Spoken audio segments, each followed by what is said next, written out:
ህዝብ የሚያይክ አንተን ህዝብ የሚያይክ በዚህ ልክ እንደሆነ እንድታውቀው ሞን ላንተ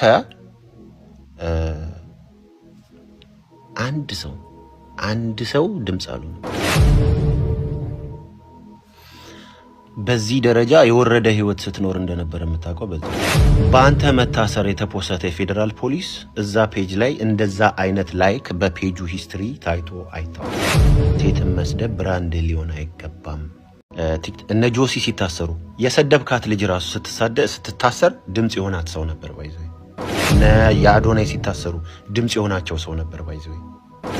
ኦኬ ጠቅላይ ሚኒስትሩ እስኪሰማ ድረስ ለምን ይታሰራሉ ያለም አለ ብሎ ሲያወራ ሰምተዋል ብዬ አስባለሁ የሆነ መድረክ ላይ። በዛ ደረጃ ሰው ሲታሰር ድምጽ ያልሆነለት እዛች ምድር ላይ አንተ ብቻ። ዋይ ቢኮዝ ህዝቤ በጣም ከመንቃቱ የተነሳ ለቆሻሻ ድምጽ መሆን ስላልፈለግ ይሄ ህይወትህን እንዴት ስትኖራት እንደነበረ የሚያሳይክ ትልቅ ኤቪደንስ ነው ብዬ አስባለሁ። በተለይ ሲወጣ ይሄን ቪዲዮ ያያል ብለን ተስፋ እናደርጋለን።